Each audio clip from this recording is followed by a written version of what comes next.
Hello there everybody, Sam's Trains here, welcome back to the railway and welcome to the very first locomotive review of 2022. And today it is something very special indeed.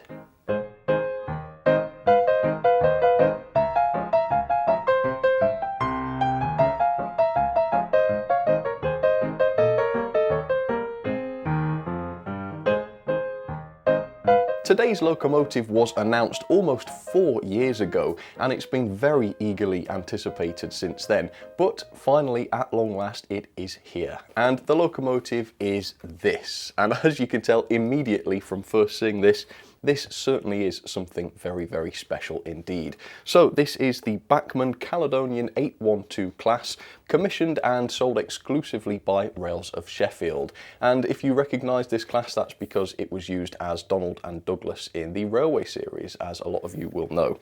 Right, so absolutely beautiful locomotive, as you can just tell. I have not had this out of the box yet, but believe me, I've spent a lot of time gazing through this window, so I cannot wait to find out what this loco is like. I suppose the elephant in the room with this model is definitely the price, because it's quite staggering. So this thing cost me £199.95. That's not the RRP or anything that gets discounted, it's an exclusive model, so that is the price and that is what you have to pay if you want one. Quite a staggering price, and of course compare this to the last 060 tender engine I reviewed, which was the Oxford Rail J27. Well, that thing costs at the moment £94. Although admittedly that's not a truly fair comparison because the livery on this loco is much more complex. So instead we'd have to compare the LMS unlined black, which is a little bit cheaper at £179.95. But the 812 is still 90% more expensive than the J27, and if you were to compare the lined examples, you could actually buy 2 lined J27s for the price of one 812 in the Caledonian blue, and you'd have more than £10 change. Now the J27 was a great loco. It's very difficult to imagine just how great this would have to be in order to justify more than double the price. But that is what we're going to find out today. We're going to take a close look at this, see what it does well. Hopefully it will be quality. It's got to be for 200 quid. Got to be quality, got to have all the features it could possibly have and more besides. It's got to be well designed, it's got to run excellently. Well, let's find out. Really looking forward to this. Come with me on this little 812 journey and we'll take a look. Alright, let's get started then. So first of all, liveries. There is a bit of choice when it comes to the liveries, although the more complex ones like this, as I say, do cost about £20 more. Not always the case with different manufacturers. I mean, the Oxford J27 that I've mentioned, they don't charge you any extra for the lining. But to be fair, the decoration here is extremely complex, so you can sort of understand it. I've gone for the 812 in the livery as built, so this is sort of classic Caledonian livery. There's also a highly decorative lined blue version, which is the as preserved version, which looks like a sort of darker blue, but I don't have that model, so I can't say for sure. And you've got the LMS blacks and the BR blacks, which, as I say, are a little bit less expensive. So this is the version I've got anyway. So this is 35-280Z. It's the Caledonian Class 812, number 828. It's the Caledonian Railway lined blue, and it is produced exclusively for Rails.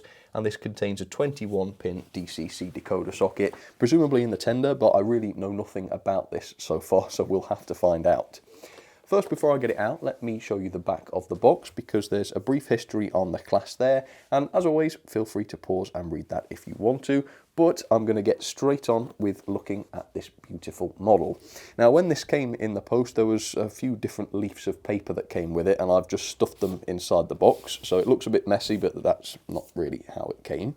Let's take our first look at the loco in the packaging, because now the tender is a bit more visible. I mean, wow, £200 or not. That is a beautiful looking model. Can't wait to have that in my hands.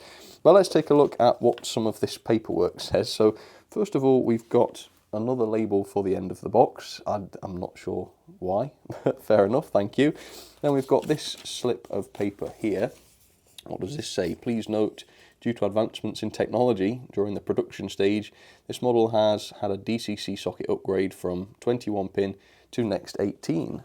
Oh, so that explains this. Yeah, this says next 18. So they didn't have time to fix the boxes, I guess. Okay. Right, this means that if you wish to fit a DCC decoder, you will require a Next 18 decoder. Right, unfortunately the box label has already been printed stating 21 pin and you can't print them again. No, that's not doable. We have therefore included a replacement label if you wish to replace it. But then again, the box says the wrong thing, although I guess they are only sold at Rails and they could tell customers, every customer that looks at it, yeah, you need the 18 pin.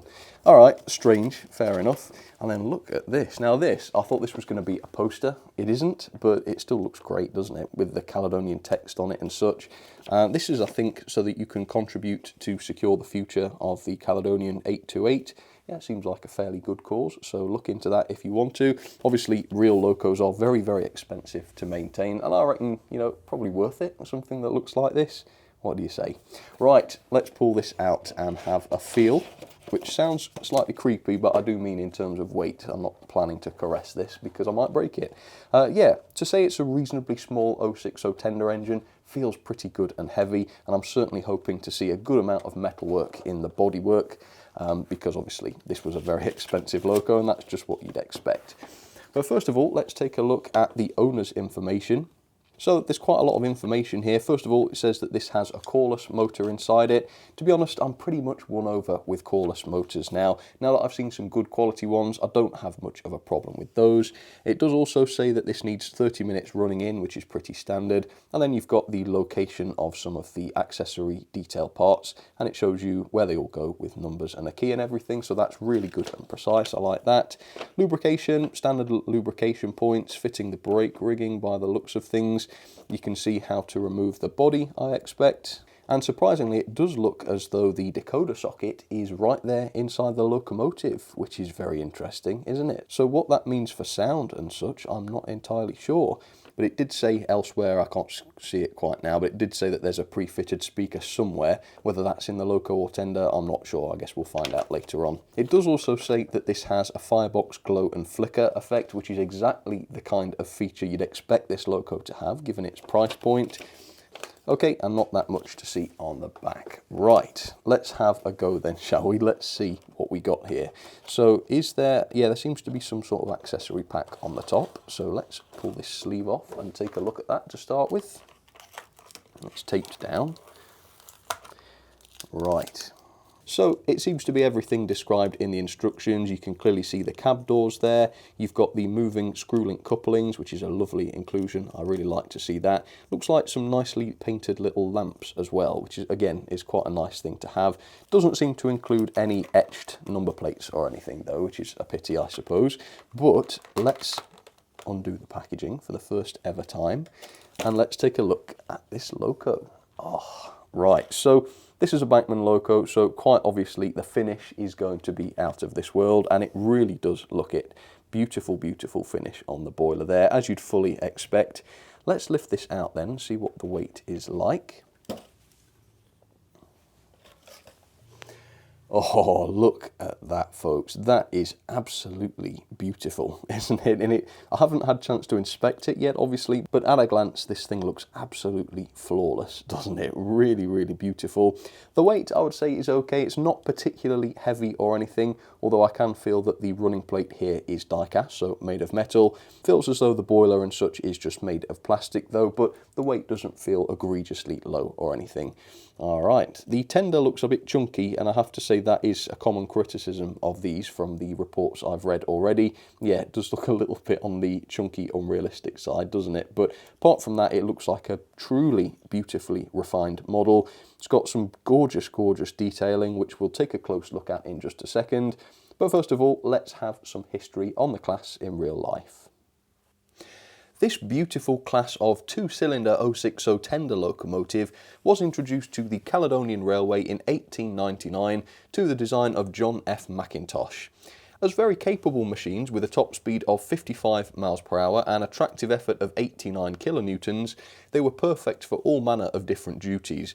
Some were utilised for shunting and local freight trains, those of course being painted into the black liveries, and of course some were used on passenger services, and these were the ones that received the gorgeous Caledonian Royal Blue livery, as seen on all Caledonian passenger locomotives really at the time, and of course that is what this model depicts.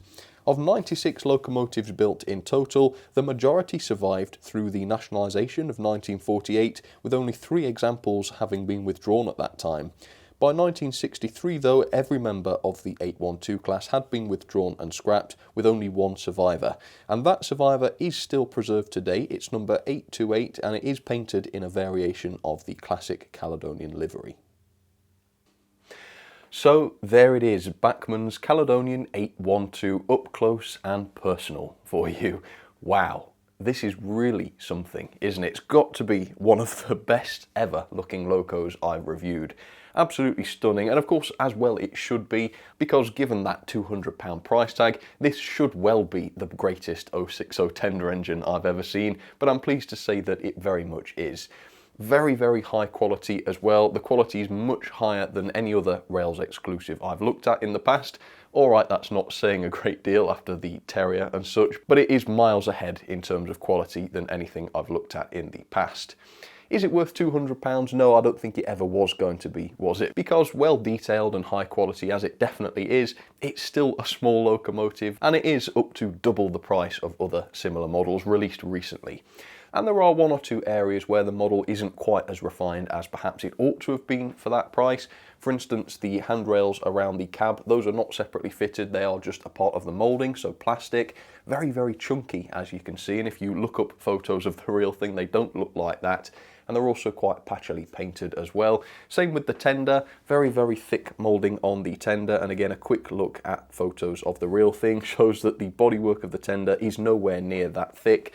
But to be honest with you, I kind of understand why they've done this, because obviously I've had quality problems with the Rails of Sheffield products that I've looked at in the past, and so making these things a little bit thicker, a little bit more durable, just increases the chances of these models arriving with customers in good, complete condition. And it's worked, because nothing has dropped off this, and I'm sitting here in the review saying it's a great quality model, as opposed to it's rubbish and it's falling apart. So yeah, the fidelity and the realism has taken a bit of a knock, but at least the thing is in one piece. Perhaps less reasonable is the lack of etched number plates. Here on the model you've just got the completely flat printed number plates with no option to add a separately fitted etched one, which is a pity. I think for the price those could easily have been included without somebody going without lunch. And the other issue is clearly some paint from the splashers has spilled onto the running plate, and the person at the factory, instead of like binning it or getting it off properly, just kind of wiped the paint, and in doing so caused big smudges on the running plate, which is quite a serious quality problem really. That should not have been allowed to get through. So those are the only niggles I have, to be quite honest. The rest of the model is high quality and absolutely beautiful.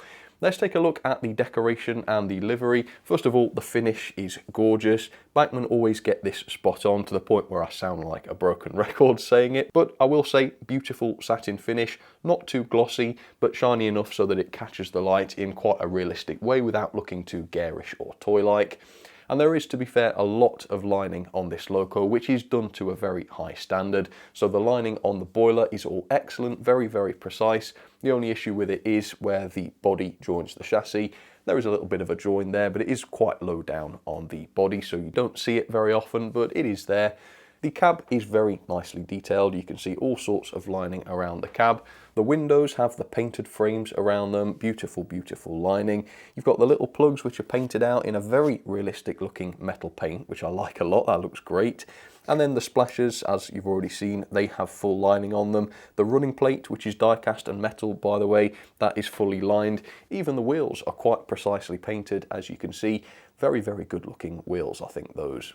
The buffers have a beautiful finish to them, and the housings are lined too. And yes, of course, this does have sprung buffers, the buffers being made of metal, by the way.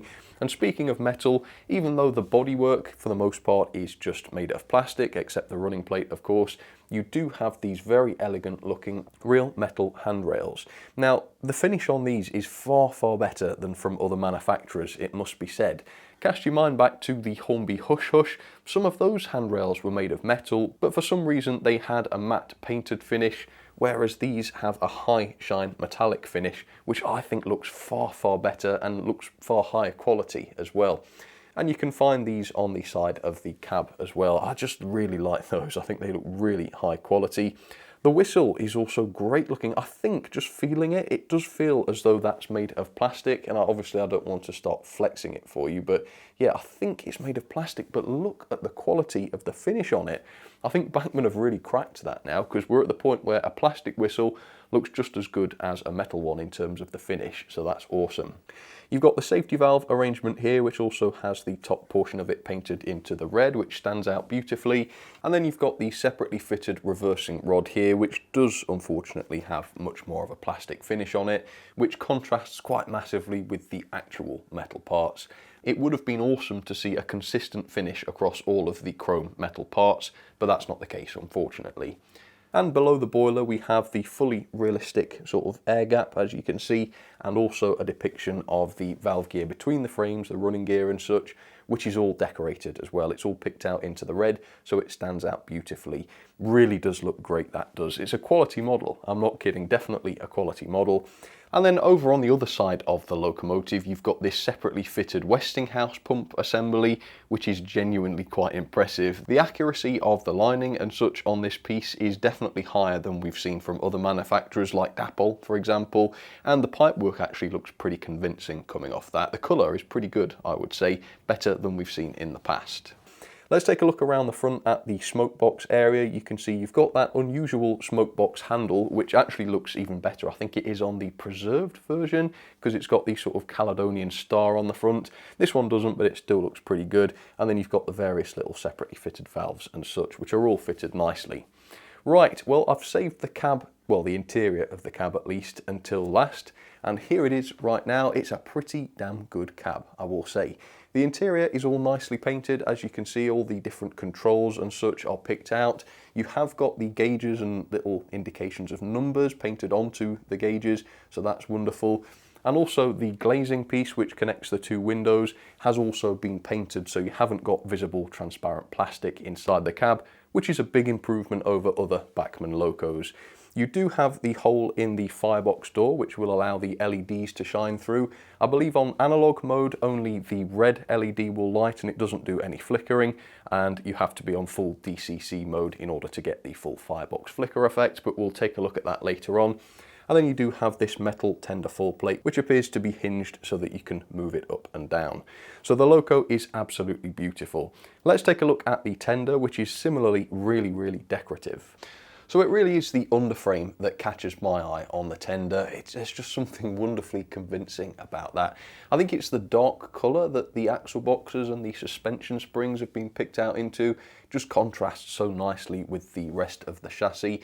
And of course you've got so much intricate detailing in the decoration as well, lining around all of the frames and such. The axle boxes have got lining around them. Oh, that is really impressive, isn't it? And even though the body looks very toy-like, unfortunately, the decoration on it, at least, is very good. You've got the Caledonian Railways lettering there, as well as quite a nice looking crest in the centre. And just like the loco, it is complete with all sorts of lining, as well as those high shine chrome finished handrails, which are beautiful. Around the back, you've got the running number, which is, well, stylistically beautiful, isn't it? I really like the way that looks. And you've got the separately fitted lamp brackets on the back, which are very fine. The coal load is removable. I believe it's made of metal. And look, this is attention to detail. Look at this. If I pull it out, you can see that on the bottom of it, you've got a little bit of sort of rubberized plasticky stuff, which just stops it marking the inside of the tender, which I thought was quite a nice little touch, just to make sure that the coal load doesn't damage the tender there. The tender is complete with one or two little tiny painted controls. It does have the chrome finished sprung buffers as well, and at the back you do have the pre-fitted NEM coupling, and actually on the front of the loco the coupling is pre-fitted, although of course they are in NEM sockets, so you can pull those out if you want to. In terms of weight, the loco and tender weigh in at 239 grams, which is right between the J27 and also the J36 from Hornby. The J36 from Hornby was quite a bit heavier than this loco because, unlike this one, it did have the die-cast boiler, which did bring the weight up. I think for £200 a die-cast boiler would have made this one a real monster, wouldn't it? I reckon a bit more weight would definitely have given you more of what you've paid for. But then again, even though this is very expensive, over expensive you might say, to a degree you certainly do get what you pay for. At least the quality is high, at least the decoration is wonderful, at least all the details appear to be there. I have been far more disappointed with far cheaper models than this in the past. So the cost is absurd, but the loco is amazing. So how you decide to reconcile those two into deciding whether or not to purchase this is entirely up to you, but I've got to say, I don't regret it. So let's get this down onto the layout, let's give it its first test, and we'll also take a look at the mechanism. So there she is, absolutely beautiful, the Caledonian 812 from Bachmann down onto the track. Now, I've already filmed the first performance test, and I'm going to show you that in just a second. Next, I went on and did my analysis of the mechanism, which is what I'm going to show you first. Basically, the mechanism is competent, although it is pretty outdated and quite significantly behind quite a lot of other manufacturers in its design. First though, pickups, pretty good. All of the loco driving wheels do have pickups, so that's 3 per track, and they are the traditional wiper pickups which touches the wheels. And then 4 of the 6 tender wheels also have pickups, but they're the slightly less reliable axle-based pickups. Unfortunately, Bachmann have still used this insecure drawbar design, but because the decoder socket is now in the loco, we have just 2 wires connecting loco and tender together rather than 4 as you would normally have. So it's not that much more realistic because you've still got wires going between the two, but of course now it's far more fragile than it was before, because now when the loco and tender inevitably become uncoupled, you've got all of that force on now just 2 wires rather than 4 as it was before. So yeah, it's even worse now, unfortunately, pretty outdated. Now, in removing the brake rigging, it broke immediately. It just came apart in my hands, and I did a little test with the rest of it, and it just broke ridiculously easily. So the material that the brake rigging is made of is just far too brittle. And here is another piece of brake rigging from a different locomotive, and as you can see, I can bend this no problem. Brake rigging does get bent about a little bit during fitting and removal, and so it needs to be able to withstand it. This is slightly ridiculous. Now, the base keeper plate unfortunately is hardwired, which means it's not removable. So this makes maintenance and servicing much harder than it ought to be. Again, this is very outdated. Most modern locos, even ones from Bachmann, have spring-loaded contacts on the base keeper plate, which allow you to remove them fully and do your servicing. You can see, however, that this loco does have proper bearings on the driving wheel, so that's a big tick in my opinion. Here's the chassis then with the body removed. As you can see, it's a very nice, neat and tidy chassis. There is the coreless motor, although notice there is no flywheel. It's a bit unfortunate that, because obviously there is space inside the smoke box and the end of the boiler for a flywheel, but they haven't put it in there. They've already split the base of the boiler, so you've lost the fidelity there. Why not just extend it a little bit and have the flywheel? That is a bit unfortunate. And here it is, the DCC socket inside the locomotive. So we've jumped back basically a decade on that design. I think most people really do prefer having decoder sockets in tenders because it's far less terrifying opening up a loco tender than it is a locomotive. Some manufacturers like Dapol do still put the decoders inside the locos, but they've put the effort into designing a really nice solution for that that's easy and far easier in fact than opening up a tender, but not Bachmann. So here, in order to chip the loco, you do have to disassemble it, which does mean removing that frightfully flimsy brake rigging. So yeah, not great. Here is the circuit board, which has the LEDs soldered onto it, and those are the ones that shine through the firebox. And then the gauging is a bit interesting. I've got new calipers. This is one of my Christmas presents. Far more accurate calipers, so my results are now far more accurate than they used to be. And I've used these to find out that my old calipers were giving overestimates by about 0.3 millimeters, which is quite significant when it comes to gauge. So the more accurate gauge for this loco is 14.2 millimeters, which is obviously 0.2 millimeters under gauge from the standard, but that does mean that it should handle curves absolutely fine. So that's an interesting one for you.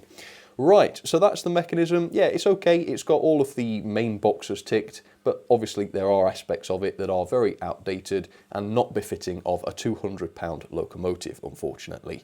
Right, more positive then, let me move on and show you what happened during the performance test. Okay, first test right out of the box. I am a bit nervous about this, to be honest, because if it doesn't work, I've got a 200 quid paperweight. Very beautiful paperweight, but still a paperweight. So, is it going to work? Let's just try a bit of a crawl first. I'll turn it up slowly. Oh, we've got movement. Okay, it's not a paperweight, it works. Now this has not yet been running, this is literally the first run it's ever done. So there's every chance that it could get even better with some running in, but I have to say, that doesn't seem bad. It does not seem bad. It seems pretty smooth. A bit of a buzz coming from it, but that is fairly common with cordless motors. Let's see what it looks like at 50% speed. Alright, pretty fast. Okay, and so full speed I'm guessing. Yeah, very, very fast. So gearing, perhaps a little bit questionable. I mean, we heard earlier on that the top speed was in the 50s, 55, something like that. So yeah, perhaps it could have been geared a little bit differently to favour the lower speeds, but that said, let's see what the crawl is like straight out of the box. Let's see. Whoa. I mean, I started it like further back in the shot so that it would have some space to move, but it doesn't need much. There we go, that seems stable. So that's a very, very good crawl. I have to say, very, very good crawl. And that is fairly typical of cordless motors. Cordless motors are not amazing because some controllers are not compatible with cordless motors, feedback ones for instance, but you can't deny they do a pretty good job. And they're quite small as well, of course, so they're very ideal for a loco like this. Alright, performance seems pretty great, it must be said. Not 100% smooth, I have seen a bit of fluctuation in speed, but that is kind of to be expected, having not run in the loco yet. So I think what I'll do is 50% speed, send it round the track, 30 minutes in each direction. We'll watch it run, hopefully it won't derail or anything on curves, it'd be nice if not.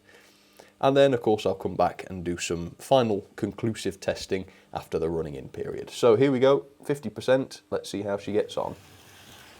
Yeah, I mean, pretty fast. I would say overly fast, really. And I think the reason is that cordless motors just tend to run a little bit faster than traditional 3 or 5 pole motors. You can get different speeds of cordless motor, but generally I've found that they do seem to be faster.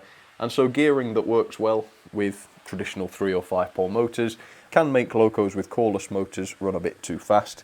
That said, the control at the lower speeds was definitely there, so it's not a huge deal. Having said that, if you want to double head this with another loco, particularly on analog, this will happen because the 812 is just so much faster. So I am going to go ahead and say that the gearing definitely could be improved. And it's running around, no derailing, no slowing down or anything that I can notice. Seems to be really good and solid. So that is awesome. I'll let this run in and I will see you in a little while after it's finished. Okay, whoa. Yeah, it's definitely a bit of a rocket, to say the least. Quite difficult to control, actually. Your mileage will obviously vary on DCC, but on analog, you've got to really be careful with that knob, because if you turn it up too much, it's gone, you know, it's gone. So yeah, it's fast, it is fast, and I can now factually say too fast, because I set up my little speed trap and measured the speeds. At 50% speed, it does 64 miles per hour scale speed, which I think would have been good as a top speed of this loco, because the real life maximum was 55 miles per hour, according to Wikipedia, which could be wrong, I suppose. But then at full speed, at 100 on my controller, it does a scale speed of 125 miles per hour. So, assuming Wikipedia is right and 55 miles per hour was about the maximum, then the entire realistic speed range for this model is contained within the bottom half of the controller's output, with everything above half power being far too fast for this. Maybe Wikipedia is wrong, but do we really think that this little Caledonian loco from 1899 was 1 mile per hour off from being the world's fastest steam locomotive? No, I don't think so. So yeah, it's too fast. And the only saving grace is that there is decent control over the lower speeds. If I show you that, that is perfectly good. It does mean though, I mean, my controller's set at 20 out of 100 when I do that. So if you imagine the amount of power coming out of my controller at that speed, it's not going to be that high. So the torque may not be great. But it is a cordless motor, so it may be alright. Let's see. Yeah. Yeah, I think we can say very little torque there. And because it's running at 20 out of 100, that's not a lot of power. At the higher speeds, Yeah, it can do it. It can do it. Right, so pulling power, I measured 0.21 newtons, which is around 15 coaches on straight and level track. That isn't great. That is quite a lot less than the J27 and the J36 from Hornby. And the reason for that is that the tender here is pretty heavy. The tender weighs in at around 68 grams. The J27's tender was less than 50, which means it had a lot more weight in the loco. And even the J36 from Hornby with its die-cast body, well, that loco's tender only weighs 57 grams. So yeah, you've just got a lot of weight in the tender, not that much of the total model weight is in the loco. Having said that, I'm going to try and haul these 4 Caledonian coaches. Now, yes, these are in a horrible state. They're quite old, they're not in good condition. I think they were produced by Triang, so yes, there's only 4 of them. That doesn't seem like an awful lot to haul, but 3 of the 4 have plastic wheels, and so the drag is going to be quite high, and I also apologise for them. But they are the only Caledonian coaches I have, so they are the most suitable coaches I have for this loco, unfortunately. Right, let's go couple to them then and see if this loco can haul them. Right, I'm going to really try and make this as controlled as possible. See if I can do a gradual deceleration. Yes. So if you're really careful, you can get controllability out of this loco. So before I take her off and we see if she can haul the 4 Caledonian coaches, I will just show you the firebox glow effect. This is just on analog though, so we're just seeing the red LED here. On DCC you get the orange one, I think it's orange, comes on as well. The LEDs are mounted quite high, so looking down on the loco you can't see the LEDs themselves, you can only ever see the reflection, and even if you're down on the sort of loco level, you can't really see the LEDs. But it does mean that you get this sort of pleasing red, or red and orange on DCC, glow onto the running plate and such, which I suppose is quite nice. So what speed shall I run this at? I think 20 is going to be too low, so I'll try something like 30, which is probably going to be about right. What do you reckon? Yep. So let's see if she can haul those up Gordon's Hill. If so, I think the pulling power gets a pass. Okay, so the torque seems better than I thought, to the point where I would say that is not really a problem, because it hasn't really slowed down, and like I say, these coaches do have a fair bit of drag to them, and the loco has hauled them. So I would say pulling power and torque are okay. They're not outstanding or anything, but they're totally acceptable. Yeah, it's a beauty, a real beauty, isn't it? Possibly, yeah, I'm going to say this. I think it's possibly one of the nicest looking locos I've ever owned. It's definitely up there, isn't it? It was quite difficult to decide what I should run with this loco, because obviously I don't have much in the way of Caledonian stuff. Let me go and rescue the one Caledonian loco I do have though. You'll have to excuse her because she's quite old. Okay, the stamping has not worked. Hang on, more power. Come on. All right, I'll give you a push. It's broken down. Come on. Okay, take 2. I think this must be one of the most beautiful locos I've ever owned. Now, it was quite tricky to decide what else I should run besides this, because I don't have very many Caledonian locos. But I have got this one, still working beautifully after all these years. It's the Caledonian single wheeler from Triang, very, very old loco this one. And also, funnily enough, goes like an absolute rocket.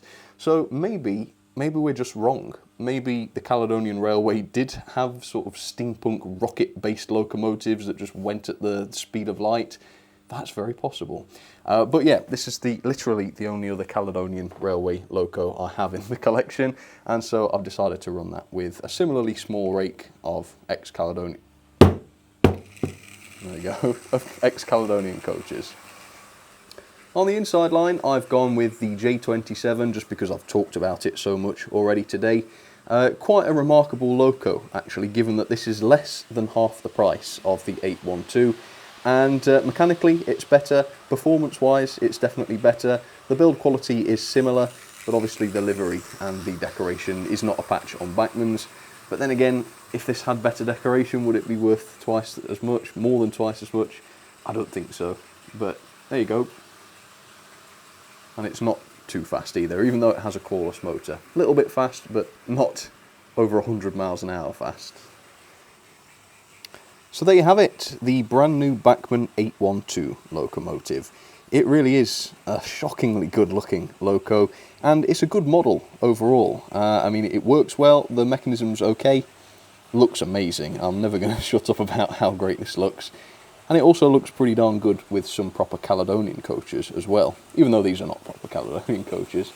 I suppose that's what we need next, isn't it, really? Some Caledonian coaches to go with the 812. So hopefully that's something we'll see soon. Is this loco worth £200 or £180 with the simpler liveries? I don't think so. I think it could have been much, much better for that money. However, it's not a bad loco by any means, and so I certainly would recommend it to a specific sort of person. If you're modelling on quite a tight budget and you just want to get good locos that are high quality, look good, work properly, then I certainly wouldn't recommend this, because you can get better locos for much less money. If you're in the market for an 812 and money is no object, then I could totally recommend this to you, because you're not going to get another 812 anytime soon from anywhere else. And like I say, it is a good model, it looks fantastic, it does work quite well. There are issues with it, but they're not necessarily deal breakers, are they? So it really depends on what you're looking for. But as a loco, if we ignore the price, let's say, then it's a fine model. It's very, very fine indeed. Certainly one of the best I've looked at from Bachmann. Here come some ratings then for the beautiful new Bachmann 812 class. So the level of detail, I really wanted to give 5-star on this, because the livery is absolutely superb. There's so many separately fitted parts which are nice and fine. You've got that really incredibly detailed cab, and of course those chrome finished parts such as the handrails and such. Absolutely beautiful. But there were one or two details that dragged this score down for me. First of all, the thickness of the tender body looked pretty toy-like, and a lot of people picked up on this besides me, and I think they were right to do so, because it's very noticeable. You've got the chunky cab handrails, which do detract from the realism very slightly, and it would have been lovely to have had the option to fit those etched number plates, because when you fit those you get a bit more depth to the number plates, rather than just a flat surface as you get with the printed ones. Performance then, I think I've been quite generous here in only knocking off half a star for the ridiculous speed, but to be fair, it's a very, very smooth locomotive, very consistent, can't complain about that at all. The crawl is really quite good, but the gearing means that the loco runs far too fast, in the region of double what it ought to be doing really, according to Wikipedia, which states that 55 miles an hour was about the maximum. Pulling power then is okay, it's about average I would say, 15 koshes, which is 0.21 newtons. Having said that, it is a lot weaker than most other 060 tender locos I have, because a lot of the weight is actually in the tender with this model and not necessarily on the loco, which is a bit lighter. So yeah, it's okay. Mechanism then is a 3-star for me. Now overall the basics are right. It's got a good quality motor, I don't think I would deny that. Plenty of pickups, proper bearings on the driving wheels. But this is a £200 locomotive. It needed to tick absolutely all of the boxes. And unfortunately it's got no flywheel, it's got that horribly outdated drawbar design. Loco disassembly is required just to fit this with DCC, and you've got no easy access to the axles for maintenance. This is a problem when a loco costs £200. It is for me, maybe if it's not for you then you can ignore it, but yeah, for me this is a bit of a deal breaker. Quality then, generally speaking, the quality is really, really good. I was going to give this 5-star because obviously you've got the die-cast running plate, which is good quality. Everything fitted to the loco was neat, no glue visible. The same goes with the decoration, very, very impressive. All of the lining has been applied with great accuracy, so it was going to be 5, except for that brake rigging, which was far too flimsy in my opinion, and definitely more brittle than it should have been, as a part that needs to be removed in order to get access to the insides of the loco for DCC fitting. Okay, that takes us on to value for money then, which I have given 2-star. Now, £199.95 is an outstanding amount of money to pay for a small locomotive like this.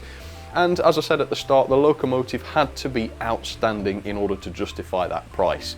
Now really the only thing truly outstanding about this loco was the livery and the decoration for me. Really, really lovely, but the difference between the plain black version of this model from Bachmann and the fully decorated, lined, whatever model that I've got here, the difference is 20 quid. So £179.95 for a plain black loco, which is 90% more expensive than the Oxford J27. No, I'm not sold on the value for money, unfortunately. Far too expensive for what it is. That said, those 2 stars are well earned because you do get what you pay for and it is a high quality loco. That's true. It's just that I've seen locos that were also high quality, which didn't cost anywhere near as much as this. Overall then, that is 7.11 out of 10. Not a bad score, dragged down slightly by the value for money and mechanism categories there. Let's pop this into the logbook. We're starting a new book for this year, so it is in first place. It's a pretty decent score. I can definitely see that staying towards the top of the logbook, but we'll see how we get on throughout the year. So there you have it then, folks. That is my review of the Caledonian 812 from Bachmann. And truly, nobody else does decoration like Bachmann does. I mean, there's no contest really, is there? And that's why, in a way, I'm glad that it was Bachmann that did this project, because if another manufacturer had done it, yes, we might have had a more reasonable price, we might well have had a better mechanism, but at least that decoration was done well. And at least the quality was high, because say what you like about Bachmann locos, they may be overpriced for the most part, but the number of Bachmann locos that fall apart on delivery or don't work when you put them on the track is pretty small. It's very rare to get a Bachmann loco that is truly poor quality. And I'm really pleased to say that this is a high quality loco from Bachmann, very much so. So I hope you've enjoyed watching this. I mean, what a way to start the year. What a loco to start the year with. Certainly going to take some beating, but I've got some other locos lined up and I think they're all willing to try. So thank you for watching. I'll see you very soon. Have a happy new year. I guess it's a bit late for that, but nonetheless I said it. And I'll see you soon. Alright, cheers folks. Take care.